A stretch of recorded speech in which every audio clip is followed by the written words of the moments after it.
The root of the problems in Poland had begun in the 1970s with Poland's economic situation. The reason being for this financial crisis was because of the government's control on certain parts of the economy. The government focused excessively on industrial projects and overlooked agricultural production, leading to the dramatic increase of food prices. Slowly, this led to the industrial workers' wages decreasing. One woman in particular, Anna Valentinovich, had been fired because of a failed unorganized strike a month prior. Immediately, there was news of a strike petitioning for higher wages and her re-employment at the linen shipyard at Gdańsk. Because I lived in a small town, there was not many strikes happening, although at a certain point almost everybody in whole Poland was on strike. So I've seen teachers on strike, they were coming to work, they were spending time with the students, but they were not teaching. That was the form of strike they had. And my future wife's mom, my mother-in-law, she was on strike as well. So yeah, we're all affected by the strike. In 1980, a technician at the shipyard in Gdańsk was chosen as one of the leaders of Solidarity. In 1981, he was elected as the official chairman of Solidarity, and his name is Lech Wałęsa. Jest dużo więcej, ale na te tematy będziemy rozmawiać nie przy dzisiejszej okazji. Oczywiście mamy dużo i wam do zaoferowania. Te małe Polaczki dużo możemy wam podpowiedzieć w niektórych sprawach. Oczywiście jednocześnie dużo. Unlike other protesting organizations, Solidarity was a peaceful movement. Under Wałęsa, the group became anti-communist and was also opposed to the Soviet Union. In December of 1981, the government deemed Solidarity illegal and Wałęsa was arrested. The following November, he was released and others were freed soon after. Like Wałęsa in the early 80s came as a leader of the Solidarity movement. Saw him on TV, heard about him on the radio. Was portrayed in a negative way by the government, but soon enough I learned that he's a positive person and he's the man, the symbol of the whole Solidarity movement and the future president of Poland. The workers of the linen shipyard not only protested against the shipyard, but against the government in general. They were one of the first successful peaceful protesting groups. They staged nonviolent strikes and marched in the streets of Poland. They referred to themselves as making a gentle disorder of creation. These protests captured the nation's eye.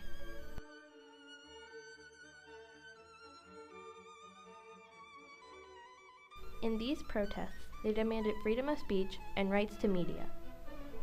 The Solidarity leaders spoke words of encouragement to the Polish people and demands to the government.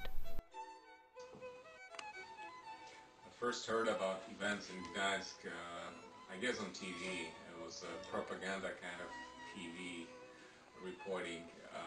They were telling that bad things were happening in Gdańsk and that were a band of hooligans trying to destroy the city.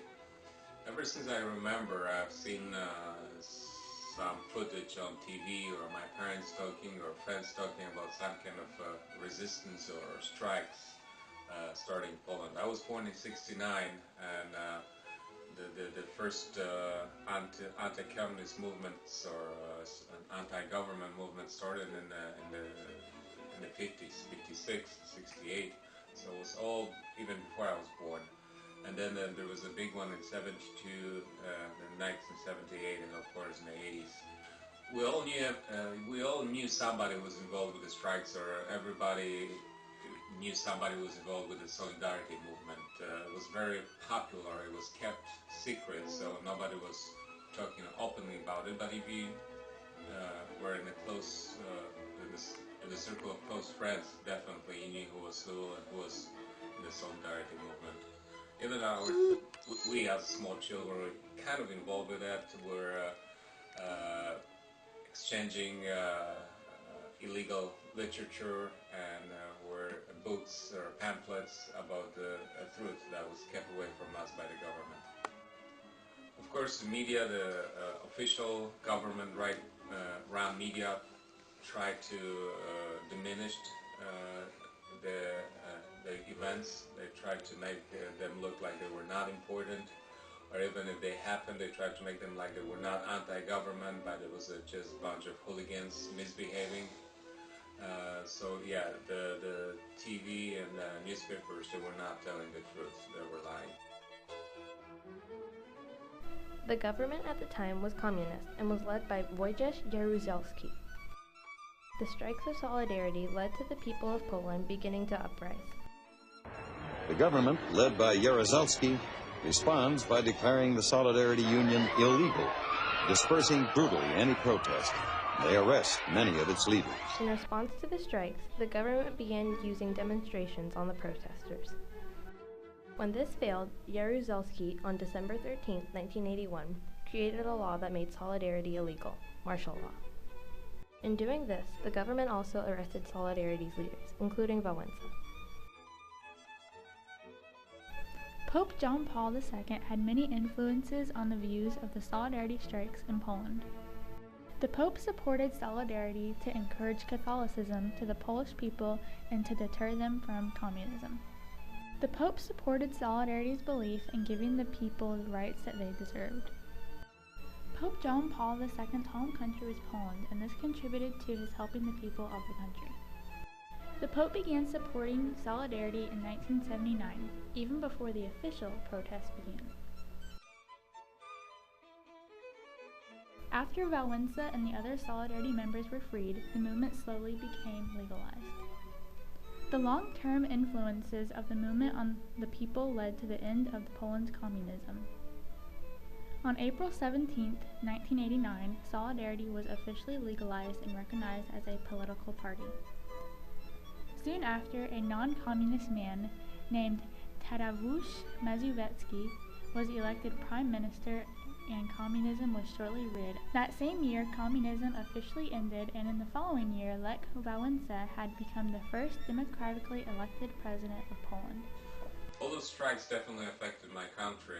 I think the whole reason that Poland is free and an independent country now, not under this communist rule or Russian occupation, is because of the strikes and the movement that Solidarity started.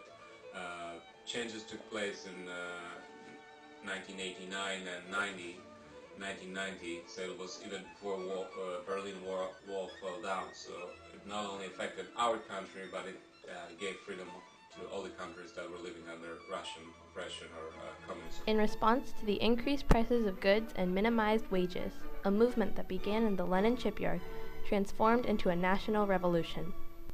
In response to the strikes and protests, the USSR repeatedly used violence on the members. On December 13, 1981, Jaruzelski terminated the movement through martial law, but Solidarity remained an underground group. Through various roundtable meetings, the Polish government and Solidarity worked together to find common ground. Through this, Solidarity gained power and not only reformed the country, but influenced other countries under Soviet Union. Solidarity was a movement founded on the basic principle of equality, and through peaceful protests and well-organized demands, Solidarity forever changed the fate of the country.